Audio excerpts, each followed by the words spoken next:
Olá, boa noite. Está no ar ao vivo mais uma edição do ABP TV. Hoje teremos mais um especial CBP com o tema Alzheimer, o que temos de novo sobre a doença.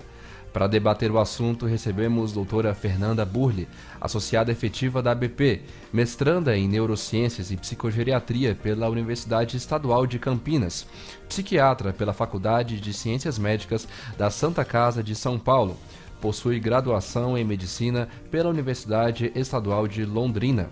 Também conosco, doutora Maria Alice Toledo, médica especialista em psiquiatria pela ABP, especialista em geriatria pela Sociedade Brasileira de Geriatria, professora adjunta da Universidade de Brasília, doutorado em ciências médicas.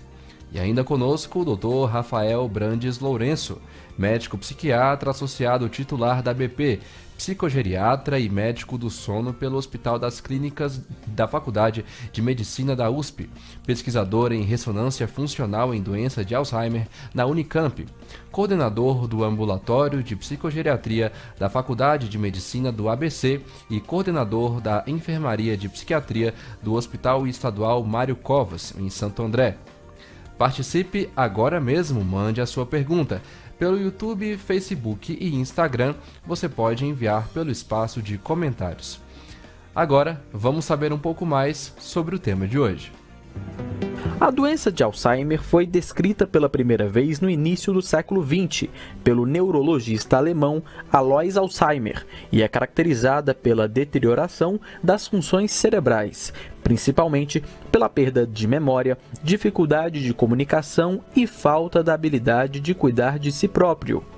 Mais de 100 anos depois, a doença é uma das demências mais comuns do mundo e atinge cerca de 2 milhões de idosos só no Brasil.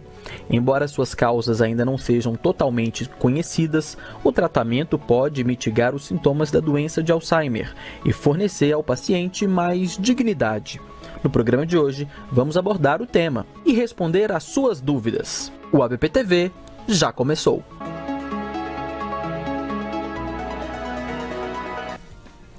20 horas e 32 minutos, estamos ao vivo, envie agora mesmo a sua participação. Eu quero começar agradecendo pela participação aqui da doutora Fernanda, da doutora Maria Alice, também do doutor Rafael, em nome da ABP, também do nosso presidente, doutor Antônio Geraldo, muito obrigado pela participação. Deixa eu ir direto lá com a doutora Fernanda. Doutora Fernanda, para a gente começar, eu queria saber o seguinte: muitas pessoas confundem Alzheimer com demência. A senhora poderia explicar a diferença e como identificar? Boa noite. Oi, Lucas, boa noite. Obrigada pelo convite, né? Obrigada, ABP, doutor Antônio Geraldo. Vocês estão conseguindo me ouvir bem? Tá bom, eu tô inclusive aqui no Congresso Internacional de Alzheimer, aqui em San Diego, então se falhar um pouquinho vocês me avisam. Lucas, Alzheimer e demência, né, é muito comum que as pessoas associem como sempre sendo exatamente a mesma coisa. E na verdade, Alzheimer é um dos tipos de demência que a gente tem, tá? Então, demência é uma síndrome caracterizada por um ou mais déficits cognitivos, e são déficits que acabam sendo tão impactantes a ponto de causar um prejuízo funcional no dia a dia da pessoa. O Alzheimer é uma das causas de demência, mas a gente tem várias outras. Então a gente tem demência de causa vascular, por doença de corpos de Levy, demência do tipo frontotemporal. Então, nem sempre que o paciente tem uma demência é porque ele tem Alzheimer. E hoje, na verdade, a gente sabe que a doença de Alzheimer, ela tem 2 estágios que antecedem o quadro de demência, que são o comprometimento cognitivo leve, que é o estágio logo antes da demência, que o paciente tem um comprometimento cognitivo, mas não é tão impactante a ponto do indivíduo não conseguir ser mais funcional no seu dia a dia. Então ele tem alguns déficits cognitivos, mas ele consegue levar o seu dia a dia quase que perfeitamente. E existe um estágio anterior a esse que a gente chama de pré-clínico, onde a pessoa já tem a doença de Alzheimer, então ela já tem as alterações cerebrais, mas ela não tem nenhuma clínica disso, tá? Perfeito, doutora Fernanda, muito obrigado. Deixa eu ir lá com a doutora Maria Alice. Doutora Maria Alice, essa primeira questão gostaria também da participação da senhora, logo depois também a participação do doutor Rafael. O que a senhora teria a complementar aí dessa resposta? Boa noite. Boa noite a todos, obrigado pelo convite. E eu acho que isso que a Fernanda colocou é fundamental, porque a gente vê muita desinformação em relação à demência, à doença de Alzheimer e até ao próprio esquecimento. Existe preconceito, tem um levantamento da Abras que foi feito no Brasil e que 2/3 das pessoas que responderam ao questionamento de se o esquecimento seria uma coisa normal do envelhecimento, acharam que sim, que é uma coisa normal. Então, eu acho que essa desinformação tem que ser assim bem trabalhada, e é uma iniciativa importante essa da ABP, né? E diferenciar doença de Alzheimer da demência de Alzheimer também é fundamental, já que a gente vai falar sobre os avanços, né, que estão sendo, que surgem, né? Ok, doutora Maria Alice, muito obrigado. Doutor Rafael, primeiramente, boa noite também. Gostaria então que o senhor complementasse o que o senhor teria mais a dizer aí sobre essa primeira questão.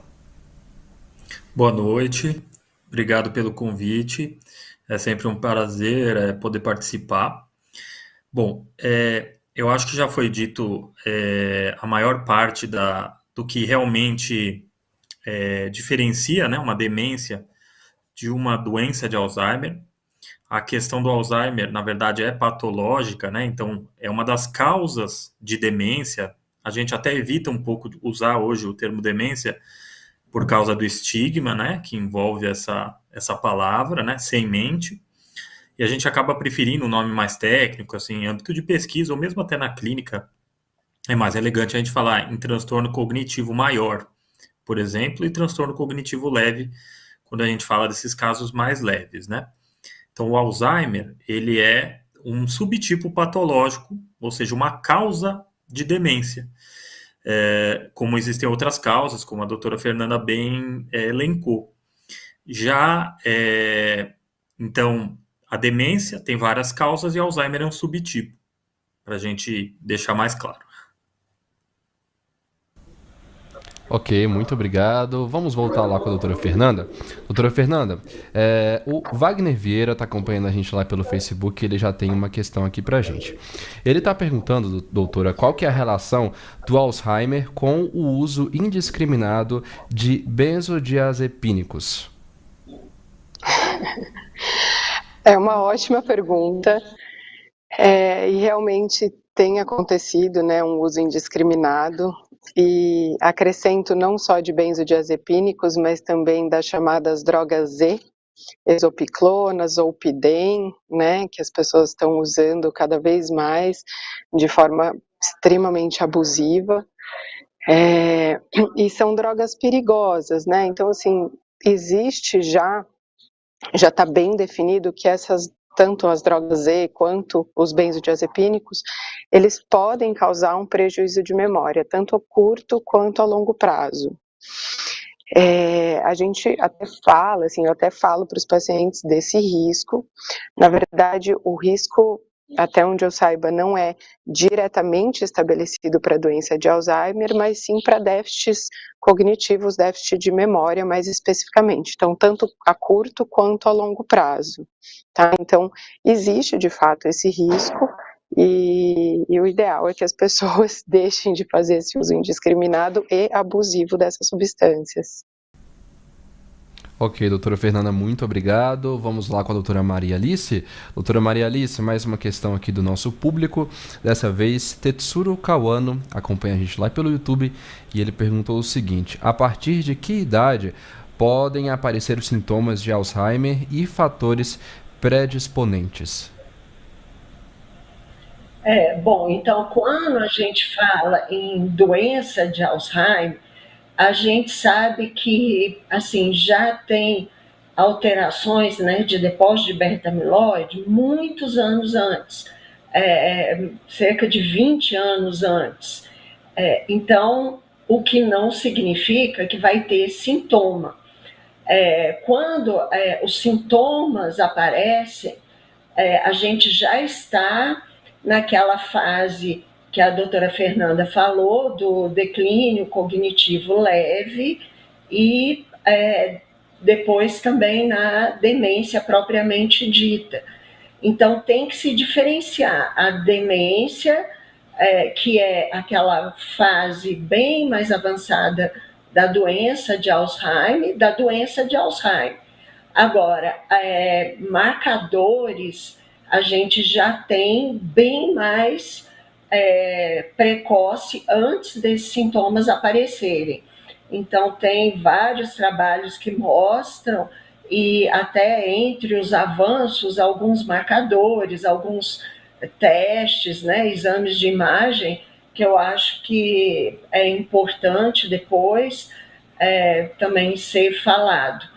Agora, então, isso do sintoma é bem depois. Agora, com que idade? A gente tem Alzheimer de início precoce, que pode, inclusive, a demência e sintomas aparecerem bem precocemente, antes dos 60 anos, e a gente vai ter uma porcentagem maior de indivíduos com predisposição, né, ou com alterações genéticas em alguns genes, e também o Alzheimer de início tardio, em que essas mutações são um pouco menos prevalentes, né? E aí aparecem sintomas, a demência, o declínio cognitivo bem mais tarde, com o indivíduo mais idoso. Então, depende do que a gente está falando. Pode aparecer mais precoce ou mais tardiamente, depende. Ok, doutora, muito obrigado. Vamos então lá com o doutor Rafael. Doutor Rafael, mais uma questão aqui, dessa vez vinda lá do Instagram. Quem fez foi o Léo Neves e ele está perguntando se existe relação do Alzheimer com a diabetes. Com certeza. Todos os fatores de risco cardiovasculares, né, de fato contribuem para o aparecimento da demência, da doença de Alzheimer, né. A gente sabe, inclusive, que a aterosclerose é o que acaba sendo, às vezes, decisivo para a gente ativar uma cascata do amiloide, que já foi comentado aqui, ou seja, a gente passa a acumular primeiro o amiloide, depois a gente acaba acumulando acabam acontecendo processos no cérebro que levam ao acúmulo da tal proteína tal fosforilada, que se agrupa, né, são agrupamentos tóxicos que se formam, e por fim ocorre a neurodegeneração por aumento da proteína tal. E o que ativa essa cascata são desequilíbrios causados pela aterosclerose, pela redução do fluxo sanguíneo, pelo aumento do tônus inflamatório. Então isso acaba sendo decisivo. Quais são os fatores de risco cardiovasculares? Diabetes é um deles, muito importante, um dos mais contribuintes assim, para uma aterosclerose mais grave. A hipertensão arterial, dislipidemias, tabagismo. Então todas essas são causas que acabam levando no final um aumento do risco de você desenvolver doença de Alzheimer. Inclusive, a prevenção, hoje a melhor prevenção que a gente pode ter são coisas, atividades relacionadas a estilo de vida, e a controle de fatores de risco cardiovasculares, aterosclerose no geral. A gente sabe que está tendo uma mudança de prevalência da demência em países dos transtornos cognitivos, né, para ser mais elegante, como eu falei, em relação à Europa, América do Norte, Oceania, países desenvolvidos e países em desenvolvimento, como é o nosso caso aqui no Brasil. Então, em países desenvolvidos, a prevalência de Alzheimer tem sido menor, enquanto em países subdesenvolvidos, né, em desenvolvimento, essa prevalência tem sido maior. E isso parece se dever justamente ao mau controle que nós temos aqui no nosso país e em outros do mesmo nível, do mau controle de fatores de risco cardiovasculares. Ok, doutor Rafael, muito obrigado. Doutora Fernanda, mais uma questão aqui, dessa vez vinda do nosso Facebook. Quem fez foi a Yane Mendonça. Ela quer saber, doutora, como chegar a um diagnóstico em pacientes com o primeiro episódio de esquecimentos. O que é do neuro e o que é da psiquiatria? Lucas, na verdade não tem só uma coisa ou outra, tá? Então, a pessoa, ela, quando tá com alguma queixa de esquecimento, ela pode procurar tanto um neurologista quanto um psiquiatra que seja especializado em doenças cognitivas. E aí, na maioria dos casos, são os psicogeriatras, tá? Então, o ideal é que seja alguém, ou neuro, ou geriatra, ou psiquiatra, que seja especialista em cognição, em doenças da memória, tá? Então, e o ideal, hoje em dia a gente já sabe, tem vários estudos mostrando isso, que a primeira queixa de esquecimento, ela já deve ser levada em conta, tá? Muitas vezes o que a gente vê no consultório, imagino que a doutora Maria Alice, o doutor Rafael também vejam muito, né? São pacientes com, às vezes, transtornos de ansiedade ou transtornos depressivos que chegam ao consultório com uma queixa de esquecimento. E quando a gente vai avaliar mais a fundo, a gente vê que, na verdade, não é um esquecimento propriamente dito. Muitas vezes é muito mais uma desatenção decorrente, por exemplo, de um transtorno de ansiedade. Tanto que muitas dessas pessoas, a gente trata a ansiedade e esse esquecimento, que na verdade é mais uma desatenção, melhora. Mas o ideal é procurar algum especialista em cognição, né, depender do que tenha na cidade da pessoa. Nem sempre tem um psicogeriatra, nem sempre tem um neurologista especialista em cognição. E começar essa avaliação. E aí, dependendo do que for avaliado na anamnese, durante a consulta, pode ser que sejam necessários outros testes, né? Uma avaliação neuropsicológica ou testes de imagem, testes laboratoriais, acho que a gente até vai falar um pouquinho disso mais para frente, tá? Ok, muito obrigado, doutora Fernanda. Vamos lá com a doutora Maria Alice. Doutora Maria Alice, a Lu Flor, lá pelo Facebook, ela quer saber se pacientes com Alzheimer podem ter apagão e se é comum. Assim, na verdade, eu queria entender melhor o que ela está chamando de apagão, né? Porque, assim, a gente tem que fazer uma avaliação, fazer esse diagnóstico diferencial. Eu não entendi direito a pergunta, se ela está falando de apagão como um período grande de esquecimento, ou um esquecimento muito localizado após um trauma, ou uma coisa muito específica, isolada, porque assim, um apagão, eu acho que a gente teria que fazer uma avaliação melhor. Na dúvida, vamos supor, houve a pergunta, houve qualquer tipo de apagão ou queixa de memória, tem que ser avaliada. Então, assim, o que eu poderia responder para ela procure um profissional que possa fazer esse diagnóstico e os diagnósticos diferenciais, porque, como a doutora Fernanda falou, é importante que seja avaliado.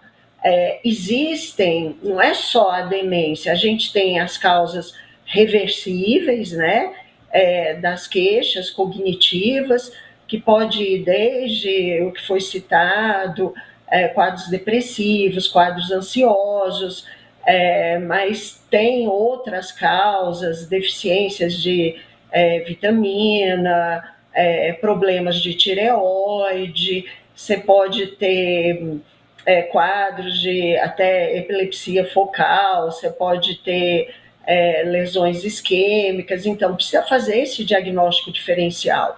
E mesmo fortalecer, que nem o doutor Rafael já falou, eu acho que é também um serviço de utilidade pública a gente sempre dar as informações de prevenção, bons hábitos, atividade física, bons hábitos alimentares, né?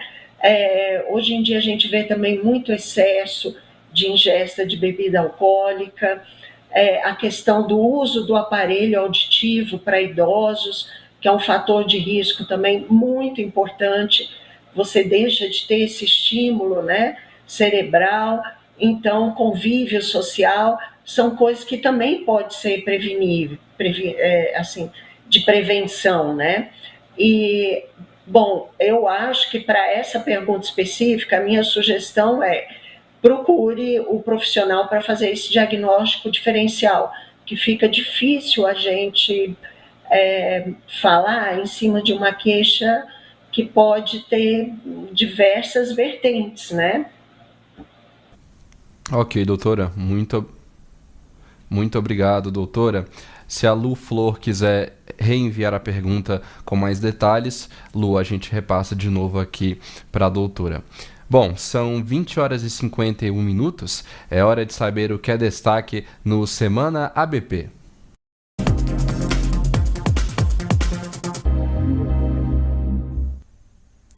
A jornada ABP Sudeste de Psiquiatria é nesta semana. O evento vai acontecer nos dias 5 e 6 de agosto no Hotel Hilton Copacabana, no Rio de Janeiro. O tema dessa jornada é estresse, resiliência e psicopatologia e vai abordar a relação entre os acontecimentos catastróficos recentes e saúde mental. Inscreva-se presencialmente no evento. O 6º Simpósio de Neurociências da BP será nos dias 12 e 13 de agosto em formato híbrido. O evento falará sobre como podemos integrar diferentes abordagens para a recuperação plena do paciente durante o tratamento psiquiátrico. Saiba mais em abp.org.br/Sync Espiritualidade. Garanta a sua participação no Congresso Brasileiro de Psiquiatria em até 3 vezes até o dia 5 de setembro. Inscreva-se em cbpabp.org.br.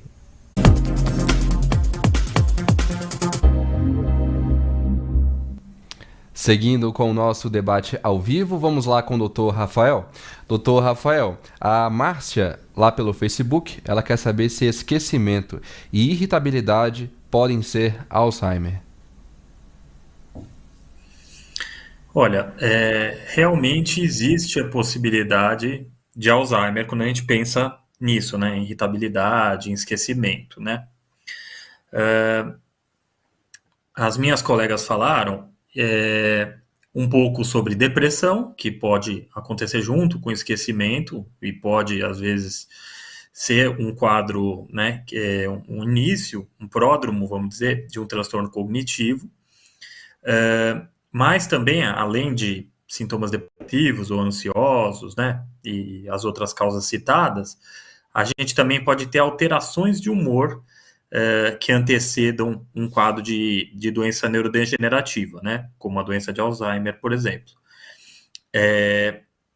O que acontece é que a gente, além de, quando a gente encontra uma queixa cognitiva, e não só uma queixa, mas quando a gente testa objetivamente essa queixa, então, por exemplo, a pessoa diz estar esquecida, a gente geralmente pode ou pedir uma avaliação neuropsicológica, que é o padrão ouro, ou a gente pode utilizar um instrumento de consultório. Então, por exemplo, o Montreal Cognitive Assessment, que é o MoCA, ou o próprio Mini-Mental, que é bastante conhecido, mas ele é sensível para pacientes que estão numa fase já mais avançada. Temos a bateria breve, temos o CANCOG, que é um outro instrumento que médicos podem aplicar. Então, a gente tem, geralmente, uma queixa cognitiva, a gente testa objetivamente, então, as funções da memória, as funções executivas, visoespaciais, atencionais, linguagem, e a partir disso a gente consegue ver se realmente tem objetivamente um problema cognitivo. Além disso, a gente sabe que se tiver alguma alteração psiquiátrica, vamos dizer, algum transtorno psiquiátrico associado com esse problema cognitivo, existe um risco aumentado de existir um transtorno cognitivo propriamente dito, ou seja, de uma causa neurodegenerativa ou vascular. Então, o que acaba acontecendo é que irritabilidade, né, alterações de humor em geral, que pode ser um humor mais depressivo, um humor mais ansioso, ou mesmo um humor mais irritado, é um dos fatores que foi encontrado em alguns estudos, que eram medidos por uma escala que chamava MBIC, ou seja, que tentavam testar um comprometimento comportamental leve, junto com esse transtorno cognitivo leve, ou comprometimento cognitivo leve que a gente vê. Quando as pessoas têm as duas coisas, o comprometimento comportamental leve e o comprometimento cognitivo leve, o risco de demência, né, de transtorno cognitivo, é maior. Agora, no futuro, né? Agora, muitas vezes a gente tem pacientes irritados e pacientes que estão irritados e esquecidos. E quando a gente trata, por exemplo, às vezes é uma depressão irritada, uma depressão mista, por exemplo, ou é um paciente que tem uma insônia, que acaba gerando uma alteração de humor, fica mais irritado. E às vezes a gente trata a causa de base e a alteração cognitiva se reverte. Então, eu creio que a melhor resposta é aumenta o risco, mas pode ser que não seja, de fato, um quadro de transtorno cognitivo se iniciando. Como que a gente vai saber disso? Com a evolução, porque os comprometimentos cognitivos neurodegenerativos, eles são progressivos, então esse esquecimento vai piorando, conforme o tempo vai passando, e tratando a causa de base. Então, procurar a causa dessa irritabilidade, ver se realmente ela é importante o suficiente para ser um transtorno, que traz prejuízo, para ver se merece um tratamento psiquiátrico, e tratando a causa, o esquecimento tem que melhorar. Se ele estiver piorando com o tempo, é mais sugestivo da gente estar à frente a um transtorno cognitivo neurodegenerativo. Ok, muito obrigado, doutor Rafael. Antes da gente ir lá com a doutora Fernanda, doutora Maria Alice, a Lu Flor, da pergunta anterior, ela definiu aqui o que ela quis dizer como apagão, ausência de respostas cognitivas ou sonolência severa. Só queria comentar mais alguma coisa da resposta anterior aqui com esse complemento da Lu? Então, Lu, geralmente o que acontece? A memória começa a apagar para fatos recentes e aí mais para trás. Essa sonolência excessiva, assim, não é tão frequente, a gente teria que investigar outras causas, né? Algum distúrbio de sono associado, então, mas pode acontecer ao longo da doença e demência de Alzheimer? Pode, mas eu acho que, assim, deveria ser avaliado também para outras causas que podem estar contribuindo, desde quadros psíquicos, quanto apneia do sono, quanto outros problemas que podem, inclusive a apneia do sono pode atrapalhar a memória, aumenta o risco daquelas lesões vasculares no cérebro e como também causa de esquecimento e da sonolência excessiva diurna. Então, deveria ser feito esse diagnóstico diferencial. Ok, muito obrigado, doutora Maria. Vamos voltar então com a doutora Fernanda. Doutora Fernanda, a pergunta agora é novamente da Iane Mendonça. Ela quer saber, doutora, como que é feito o diagnóstico nos principais tipos de demências. Então, a primeira coisa é a gente avaliar durante a consulta se a pessoa tem uma demência, né? Isso, o diagnóstico de demência, ele é clínico tá? Então, ele é feito durante a consulta, com base na avaliação do paciente e com as informações trazidas pelo familiar ou pessoa mais próxima. A partir disso, a gente vai, de fato, investigar qual a causa daquela demência, né? Então, normalmente, a gente faz um rastreio laboratorial, ou seja, exames de sangue, para excluir que não seja nenhuma causa que a gente chama de potencialmente reversível.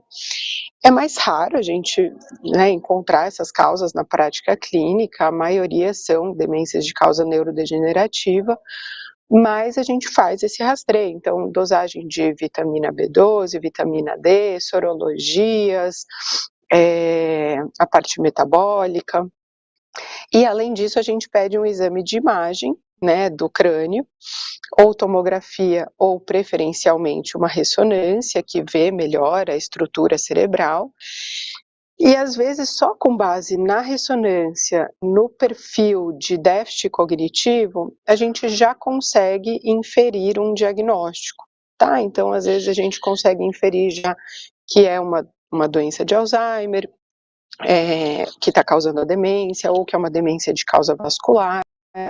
Algumas vezes, só esse exame de imagem não é o suficiente. E se a gente fica na dúvida, a gente tem alguns outros exames dos quais a gente pode se utilizar. Então, existem hoje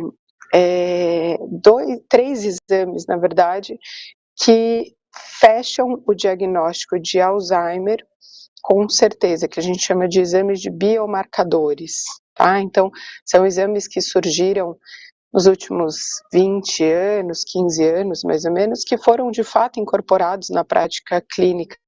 A gente tem os biomarcadores no líquor, né, que é o líquido que percorre o cérebro e a espinha, e esse exame, na verdade, foi incorporado na prática clínica em 2007, 2008, mais ou menos, e hoje em dia a gente faz uso quando a gente tem uma dúvida diagnóstica, tá? Existem outros 2 exames que dão o diagnóstico de certeza da doença de Alzheimer, que são o PET cerebral, que é com um marcador amiloide, um marcador de proteína tal, mas que no Brasil, até o momento, a gente usa para pesquisa, tá?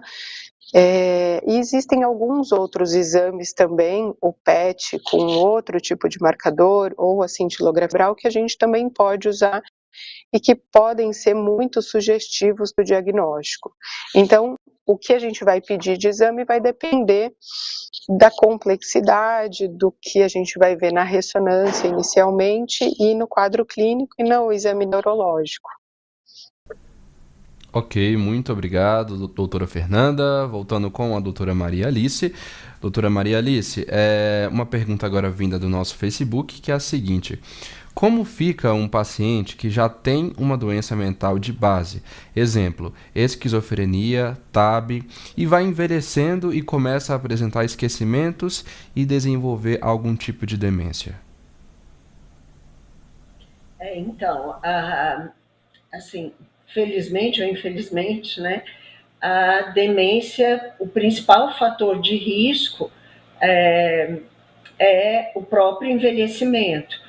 E como hoje em dia todos, né, estamos envelhecendo mais, inclusive os pacientes, até síndrome de Down, a gente tem no ambulatório de psicogeriatria pacientes com síndrome de Down com mais de 60 anos, e que já por si só já tem um fator de risco, né, para desenvolver quadros de doença de Alzheimer.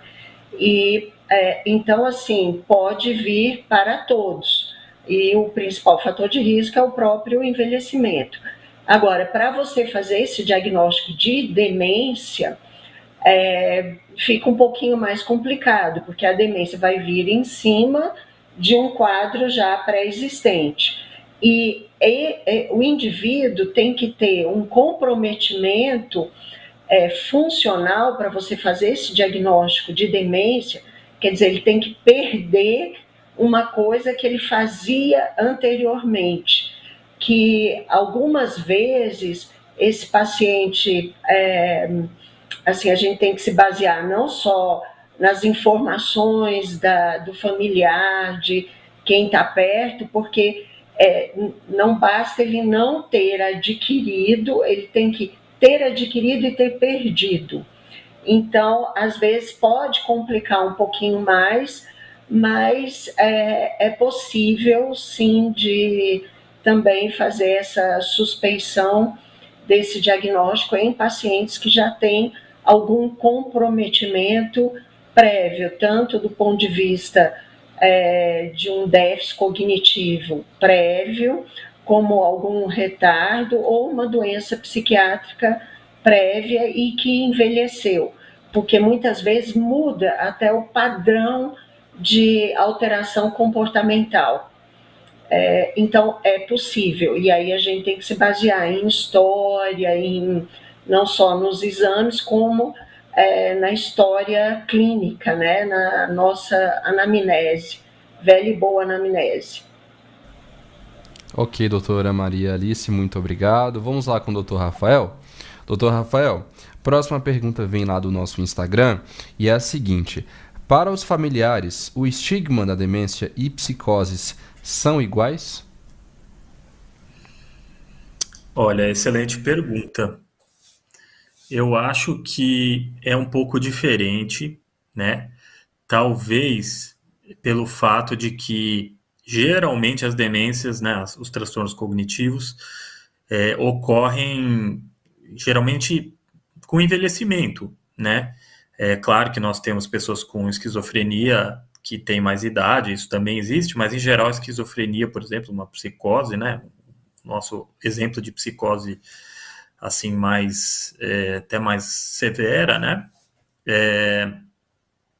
O que acaba acontecendo é que são doenças que acometem então idades diferentes, então o perfil de pacientes é um pouco diferente. É interessante a gente pensar que a esquizofrenia acaba causando um impacto, né, muito na questão produtiva dos pacientes. Então, uma pessoa que tinha tudo para, por exemplo, estudar, trabalhar, ter uma vida, né, normal, se sociabilizar, e muitas vezes na esquizofrenia a gente tem uma perda disso tudo, né, devido aos sintomas negativos que a gente chama da doença. Então isso faz a gente lamentar, né, bastante. E ouvia até a palavra esquizofrenia, ou a palavra uma psicose crônica, né, sempre tem um estigma, de fato, nesses termos e nesses diagnósticos, né. A pessoa recebe esse diagnóstico, é como se tivesse recebido uma sentença de ter algum quadro grave, ter algum problema grave, de ser incapaz. No caso dos transtornos cognitivos, a gente sabe que o impacto não é tão grande, né, na questão, por exemplo, de trabalho, então, porque as pessoas idosas geralmente já estão aposentadas, e se a gente falar da demência, da doença de Alzheimer, por exemplo, a gente sabe que 90% dos casos vão ocorrer depois dos 60 anos. Então, geralmente a pessoa já está aposentada, então é um pouco diferente nesse sentido, mas as duas são igualmente incapacitantes e carregam um estigma por causa disso, com certeza. Ok, muito obrigado, doutor Rafael. Vamos voltar com a doutora Fernanda. Doutora Fernanda, a próxima questão aqui é do Wagner Vieira, lá pelo Facebook. Ele perguntou qual a diferença entre o sintoma de interceptação nos discursos, oriundos de transtornos que causam problemas de desorganização das ideias, e os sintomas de perca de memória do Alzheimer. Eu não entendi. Você pode repetir, Lucas? Vou repetir, doutora. Qual a diferença entre o sintoma de interceptação nos discursos, oriundos de transtornos que causam problemas de desorganização das ideias, e os sintomas de perca de memórias do Alzheimer? Tá. Se a senhora preferir, eu posso pedir para ele mandar novamente a questão. Não, acho que eu entendi o que ele quis dizer. Na verdade, assim, quando a pessoa tem uma desorganização do pensamento, né, pensando em alguém que está, por exemplo, num quadro de mania, num quadro de transtorno afetivo bipolar, ou num quadro psicótico que tem uma desorganização do pensamento, normalmente a pessoa a gente não consegue entender muito bem do que ela está falando, né? Então, a pessoa vai falando e aquilo não vai fazendo sentido. No déficit de memória, é comum que existe o déficit de memória que a pessoa esquece algumas palavras, né? Então, a pessoa fala, aquela coisa, como é que chama mesmo? Mas você vê que o contexto do que a pessoa está falando faz sentido, né? Então, não tem uma desorganização. Existe um déficit específico de memória. Existem alguns tipos de afasia, né, que são problemas da fala, que pode acontecer em alguns quadros demenciais, normalmente são demências de início mais precoce, em que a pessoa realmente não consegue falar o que ela está querendo dizer. Mas é diferente desses quadros psiquiátricos, que eu imagino que seja do que ele está falando. Então, o quadro do déficit de memória, normalmente ele é mais específico e o contexto da frase ele faz sentido, mas faltam algumas partes. É diferente dessa desorganização do pensamento que a gente vê nos quadros psicóticos, nos quadros de mania. Ok, doutora Fernanda, muito obrigado. Doutora Maria Alice, próxima questão é da Ariane. Ela acompanha a gente pelo Facebook e ela quer saber, doutora, como vocês entendem a importância de um paciente saber que tem Alzheimer? Há um momento em que já não faz diferença? Essa é uma excelente pergunta, porque a gente às vezes se depara se o paciente procure uma fase um pouco mais precoce, né, em que ele ainda tem uma capacidade de tomada de decisão, é importante, e às vezes a gente se depara com famílias que até pedem, não, doutora, não fala isso, não... Enfim, numa fase já mais avançada, em que a compreensão do paciente, às vezes o paciente já está num momento em que até de reconhecimento, de fala, já não tem mais isso mais tão significativo, aí já não faz tanta diferença, na verdade. Mas numa fase mais precoce, é um momento em que o paciente pode decidir, sim, muitas coisas da vida dele, o que ele ainda gostaria de fazer, quem ele gostaria que tomasse conta, tanto dele quanto de medicação. Ele pode tomar ainda algumas decisões. Então, é importante. Não necessariamente você vai, no primeiro momento, dar essa informação para a família, para o paciente, tudo tumultuado naquele momento. Existe técnicas, né, de você preparar e sondando qual o melhor momento de se dar essa má notícia e como dar essa má notícia. Mas é importante e o paciente, na verdade, tem o direito de saber, sim, o seu diagnóstico. Então, a gente tem que, muitas vezes, trabalhar com o diagnóstico com a família, organizar as coisas e, num segundo momento, trabalhar também com o paciente, ver o melhor momento e a melhor maneira de dar esse diagnóstico, até para que ele possa decidir, né, muitas coisas que, num futuro próximo ou um pouco mais distante, ele não vai mais conseguir decidir nada sobre a vida dele. Ok, doutora Maria Alice, muito obrigado. Vamos lá com o doutor Rafael. Doutor Rafael, lá pelo Facebook, o Marco Storelli, ele quer saber se existe algum estudo relacionando Covid e desenvolvimento do Alzheimer. Bem, eu desconheço. Eu acho que, eu não sei se as colegas conhecem, mas eu não conheço. O que eu vejo são estudos que demonstram que os casos graves de Covid, ou mesmo casos em que ocorre a long Covid, né, que é aquela Covid que dura muitos meses, né? E geralmente o paciente tem fadiga, pode ter sonolência, pode ter um prejuízo atencional em algumas atividades de memória de trabalho, e até mesmo funções executivas, né? Então a gente sabe que COVID, principalmente o long COVID, está associada a alterações cognitivas.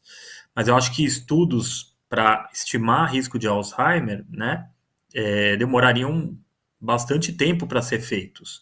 Então, esses pacientes teriam que ser acompanhados por alguns anos. Uma das coisas que poderia nos ajudar, a doutora Fernanda mencionou a respeito dos biomarcadores que a gente tem hoje, que começam a ser usados agora mais regularmente na clínica, né? Que eram muito mais foco de pesquisa, mas que mostram a biologia da doença, que é o beta-amiloide, a proteína fosfotal e a proteína tal. Então, um desenho de estudo interessante, por exemplo, seria a gente ver quem tem biomarcadores de Alzheimer e ver se o fato dessas pessoas terem COVID ajudou a desencadear essa doença, né? É até algo interessante para a gente dar uma pesquisada, para pesquisar se alguém já está fazendo, mas atualmente não tem ainda esse tipo de estudo, mas eu adorei a pergunta, achei bastante interessante. Lucas, se eu puder complementar. Claro, doutora. Fique à vontade. Rafa, fizeram exatamente esse estudo e apresentaram aqui no Congresso, não me lembro se foi ontem ou antes de ontem. Até estava olhando aqui, então eles avaliaram pacientes que não tinham um padrão de biomarcadores de Alzheimer e avaliaram esses pacientes, já eram acompanhados, e aí os pacientes que tiveram COVID, eles avaliaram depois, logo em seguida, e depois de um tempo, né, depois de acho que 6 meses e 1 ano. E o que eles viram foi que exatamente os pacientes com COVID, eles tinham mais biomarcadores sugestivos de doença de Alzheimer do que os pacientes que não tiveram COVID. Tanto que eles mostraram, inclusive, que 12 meses depois do COVID, cerca de metade dos pacientes ainda tinham uma diminuição no MoCA, que é um instrumento de rastreio cognitivo, e mantinham a presença desses biomarcadores para a doença de Alzheimer aumentados. Então, eles mostraram que existe essa correlação entre COVID e um possível aumento do risco de doença de Alzheimer. Com certeza, os estudos mais longos vão mostrar isso com mais certitude, né, de uma forma mais aprofundada, mas a priori o que eles conseguiram observar nesse estudo curto é que existe sim essa correlação, infelizmente. Ok, doutora Fernanda, deixa eu seguir com a senhora para a próxima pergunta. Quem fez foi a Silvana, ela acompanha a gente lá pelo YouTube e ela quer saber o seguinte: existe influência genética para essa doença? Para a prevenção, existem estudos genéticos na prevenção de casos? Onde há na família de primeira geração? Existem, é uma ótima pergunta. E na verdade, assim, Lucas, Silvana, a doença de Alzheimer, quando a demência, né, da doença de Alzheimer, ela surge antes dos 65 anos, ela é chamada de demência pré-senil. E essas demências pré-senis, elas têm um potencial de carga genética maior. Então, na doença de Alzheimer, a gente já conhece 3 genes, né, que são predisponentes da doença, que são genes APP, pré-senilina 1 e 2, que muitas, eu até falo para muitos pacientes daquele filme Para Sempre Alice, né, a Alice do filme, ela tinha alteração em um desses genes, por isso que ela teve a doença de Alzheimer tão precocemente. Então, quando a gente tem um familiar que tem uma demência pré-senil, os familiares, né, têm um risco maior, sim, e de ter a doença de Alzheimer também, de desenvolver um quadro demencial. Nesses casos, a gente conversa com a família e é uma decisão de cada um se quer ou não fazer essa avaliação genética. tá? Nos casos, e esses casos é importante lembrar que eles correspondem a mais ou menos 10% dos casos de doença de Alzheimer, então é muito pouco. A grande maioria são casos que acontecem depois dos 65 anos de idade e que não tem essa correlação genética tão específica. A gente tem, sim, algumas alterações genéticas que tornam o indivíduo mais suscetível ao desenvolvimento da doença de Alzheimer, como, por exemplo, o gene que a gente chama da apolipoproteína E. Existem 3 tipos, a apolipoproteína E 2, 3 e 4. Quem tem o tipo 4, e aí cada pessoa tem 2, então se a pessoa tem o tipo E4 2 vezes, ela tem um risco mais significativo de desenvolver a doença de Alzheimer. Mas isso até foi uma grande discussão ontem à tarde aqui no Congresso, se a gente deve fazer esse exame de rotina ou não para os pacientes com quadro de queixa de memória, né? Não pacientes com demência, mas pacientes só com queixa de memória, mas que ainda tenham sua funcionalidade totalmente preservada. E a conclusão da mesa aqui no Congresso foi que não se deve fazer, porque do que vai adiantar a pessoa saber que ela tem um risco aumentado, né? Então, a ideia é que a gente faça esse exame quando a pessoa já tiver um quadro cognitivo mais bem instalado, né, se isso acontecer, e que a gente atue sempre na prevenção. Então, a gente tem já alguns estudos, tem 2 estudos muito bem feitos, um deles chama-se Finger e o outro é um nome comprido, que eu não vou me apegar a isso, mas foram publicados um em 2017, um em 2020, que eles mostram a importância da prevenção e a importância da mudança de hábitos de vida, como o Rafael já falou, para a prevenção da demência, né? Então, um estudo que mostra que se a pessoa, né, como a Maria Alice falou, a questão do déficit auditivo, se a pessoa tem um déficit auditivo e ela usar aparelho, ela diminui em 7% a chance de desenvolver um quadro de demência. Então, a gente precisa, sim, estar bem atentos a essa questão de prevenção e com a questão de hereditariedade genética, é isso que eu falei, são poucos os casos, eles são mais incisivos quando acontecem antes dos 65 anos, que não é o que a gente vê na grande maioria. Ok, doutora Fernanda, muito obrigado. Voltando com a doutora Maria Alice. Doutora Maria Alice, a Michele de Mello, ela enviou pelo Facebook a seguinte questão. É possível o paciente desenvolver Alzheimer e depois você observar que o paciente apresenta outros transtornos, tais como movimentos repetitivos, organização em um grau elevado, dando um pouco do toque e agressividade e buscando sempre ficar sozinho?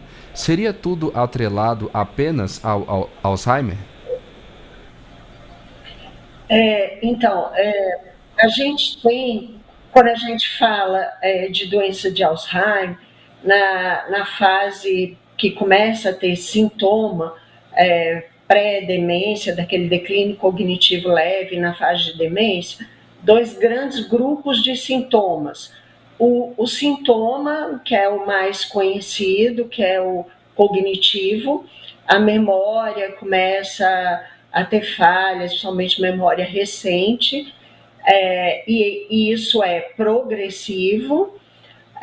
O que a gente tem atualmente de medicação retarda um pouco a velocidade da perda, mas não reverte. E o outro grande grupo de sintoma, que são os sintomas comportamentais, que podem acontecer. E aí tem uma gama de sintomas que os pacientes podem ter. Eles podem apresentar mais de um sintoma associado ou sintomas isolados.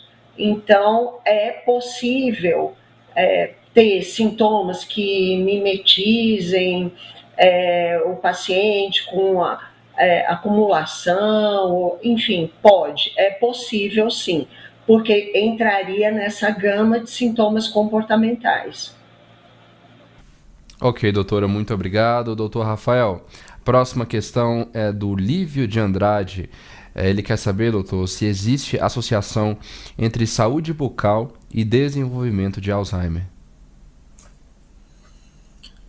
Olha, eu desconheço relação entre saúde bucal em si e desenvolvimento de Alzheimer. A princípio, desconheço. Seria talvez pensando em alguma infecção, né, que poderia ocorrer, talvez. O que a gente sabe, na verdade, é que muitas vezes um paciente com falta de higiene bucal, sim, isso pode ser um indicativo de que às vezes, se ele mudou os hábitos de higiene, está se cuidando menos, não está ligando tanto para a aparência, parece que perdeu um pouco a crítica a respeito da higiene, né? A gente vê que alguns pacientes, por exemplo, começam a ter uma resistência, né? Pacientes idosos com distúrbio cognitivo começam a ter uma dificuldade de entrar no banho, não querem mais, às vezes, tomar banho, não conseguem, às vezes, mais entender tanto a importância de uma boa higiene, e isso pode incluir a saúde bucal. Isso, certamente. Em relação ao fator de risco, mesmo desconheço. Ok, doutor Rafael, muito obrigado. Deixa eu voltar com a doutora Fernanda. Doutora Fernanda, quando falamos sobre doença de Alzheimer, a primeira coisa que pensamos é na perda de memória. Quais são os sintomas da doença? Então, como a doutora Maria Alice já comentou, né, existem dois grandes grupos de sintomas, né? Então, os sintomas cognitivos. Então, além da parte da memória, a gente tem alterações de orientação visoespacial, então a pessoa começa a se perder, não reconhecer o lugar onde ela está.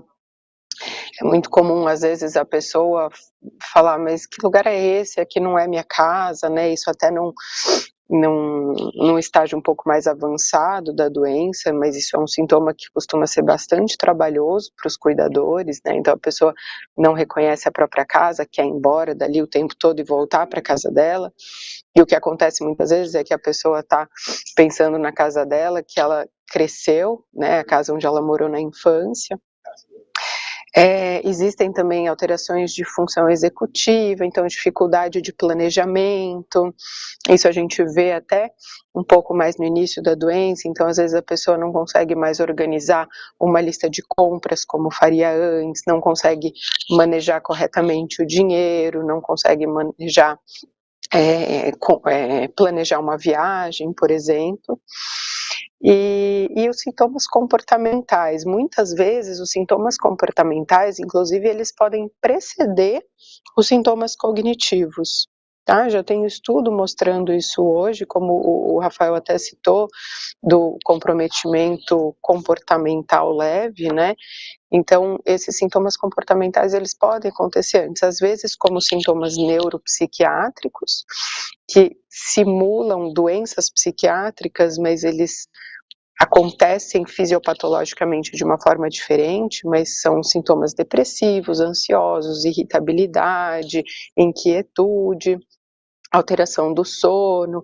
Às vezes o paciente, o que é muito comum também como sintoma, é o efeito, a gente chama de efeito sundowning, então o efeito do entardecer, quando por volta de 4, 5 horas da tarde, os pacientes com demência começam a ficar, em sua maioria, muito inquietos, perambulando pela casa, às vezes mais agitados, às vezes mais agressivos, né? Então é muito comum, às vezes, a família chegar no consultório, quando o paciente recebe um diagnóstico de demência, a família, a primeira coisa que pergunta é, mas ele vai ficar agressivo?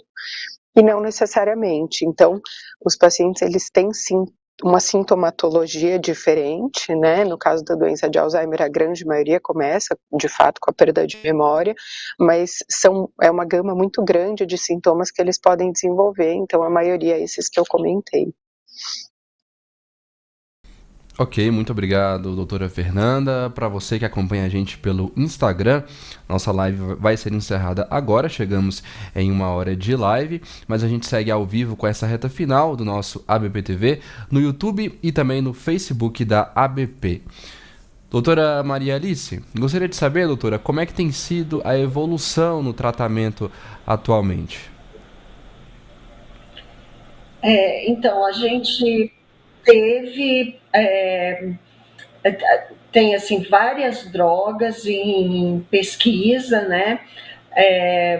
num trabalho que é publicado todo ano, que é capitaneado pelo Dr. Camis, que é um dos maiores pesquisadores.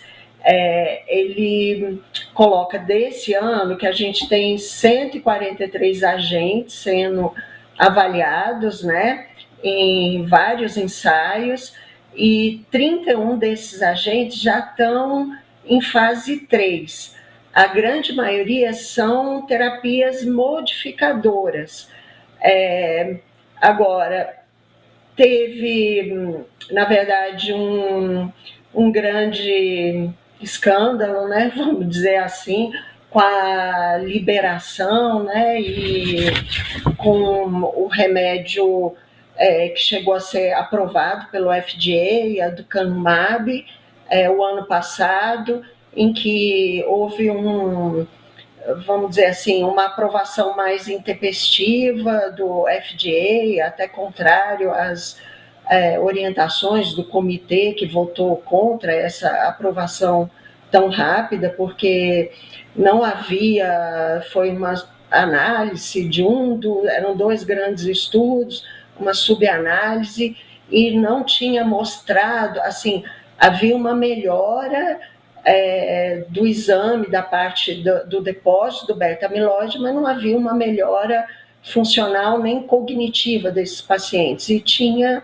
também risco, né, de sangramento e edema, que é um inchaço que pode acontecer no cérebro.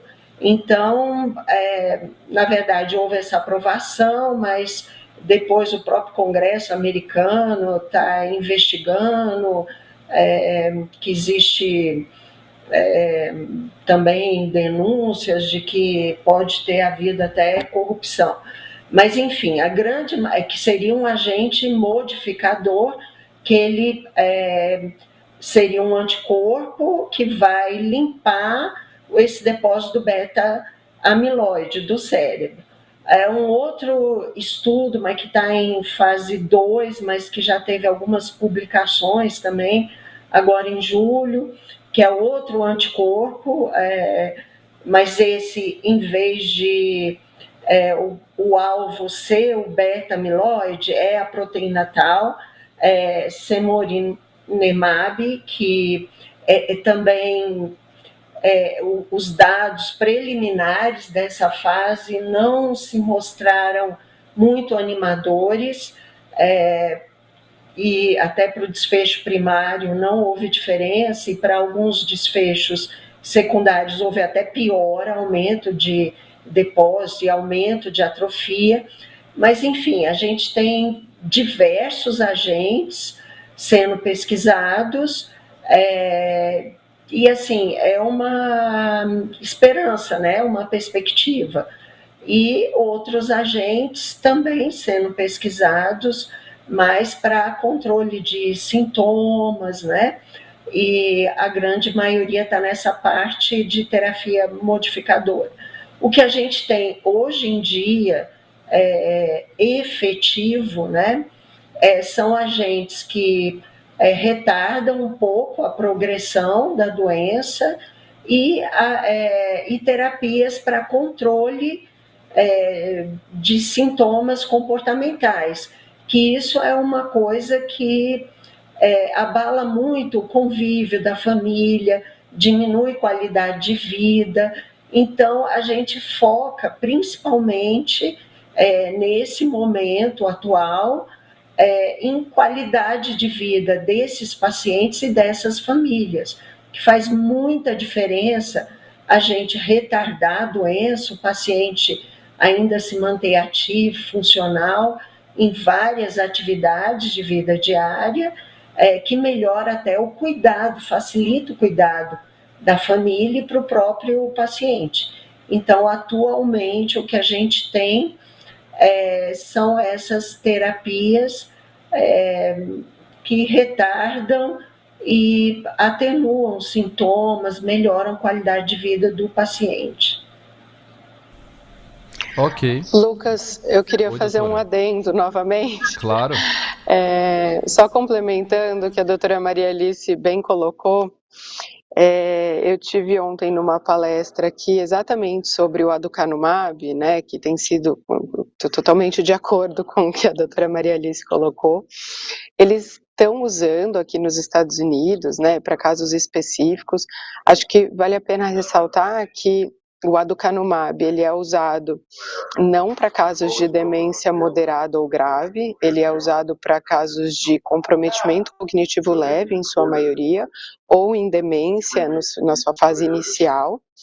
E desses agentes que estão sendo estudados, né, que a doutora Maria Alice colocou, essas 143 novas possíveis drogas, tem 4 que estão para terem seus estudos concluídos, seus estudos de fase 3 concluídos no final do ano que vem, mais ou menos, e eles estão sendo estudados para pacientes na fase pré-clínica da doença.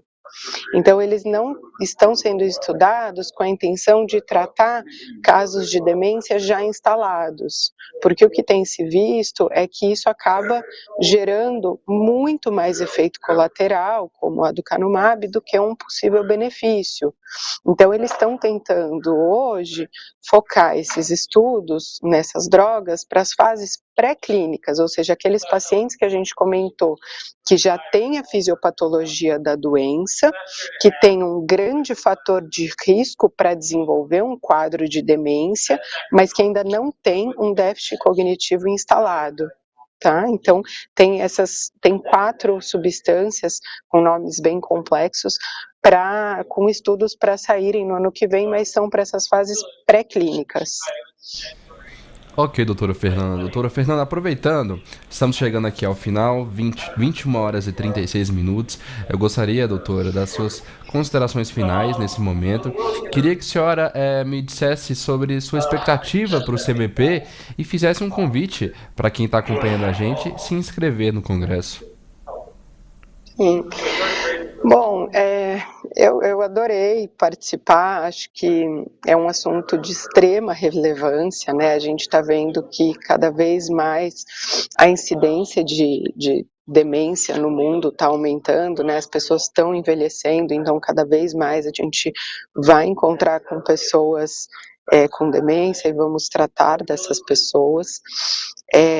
A gente ainda, quanto mais a gente estuda, mais a gente percebe que a gente sabe pouco, né? Então, até aqui participando hoje, acho que é o 4º dia de congresso, dia inteiro de palestras, e todos os palestrantes mais bem conceituados, eles às vezes terminam a palestra falando, bom, então a gente ainda sabe pouco, precisamos aprender mais, porque é um assunto extremamente complexo, né?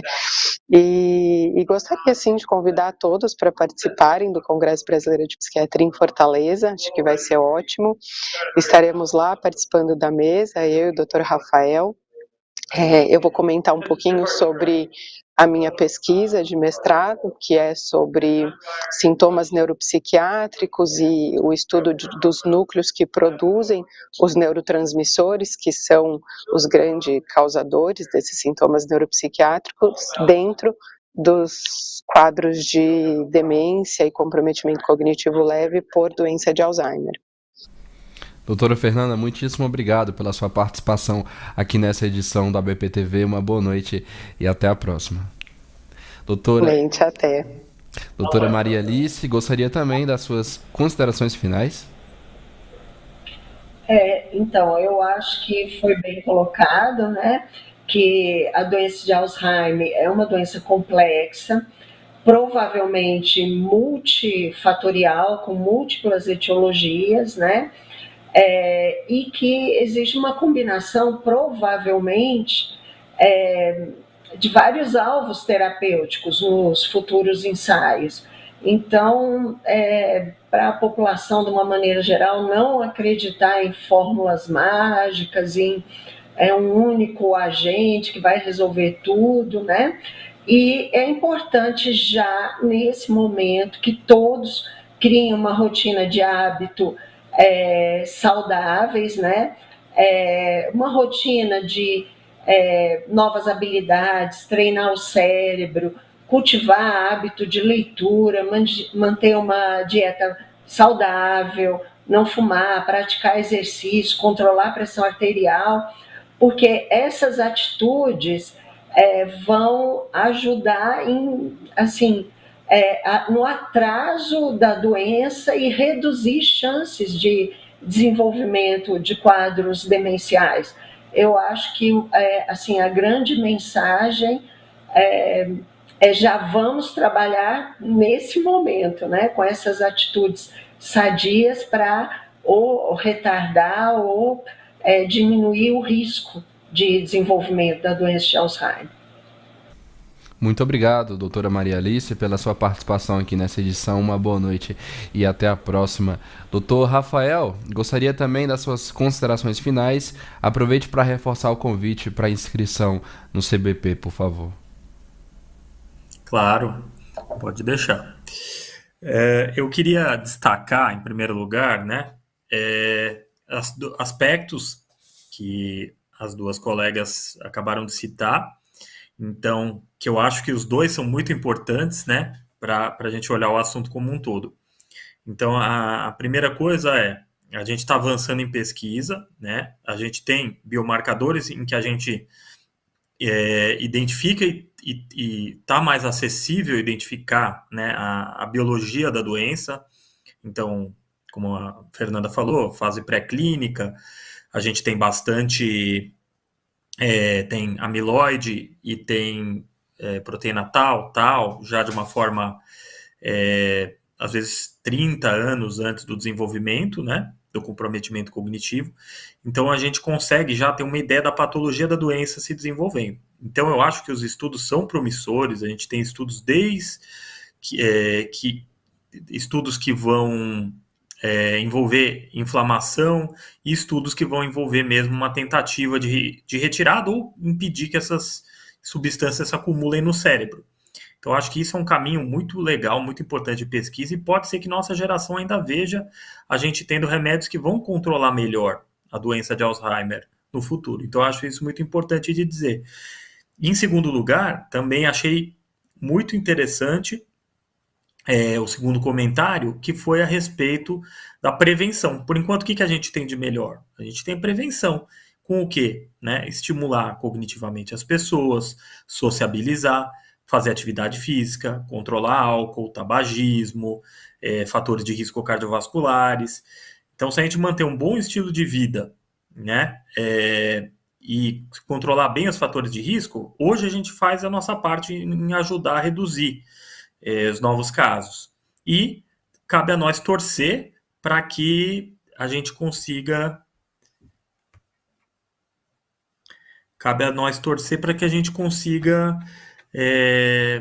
seguir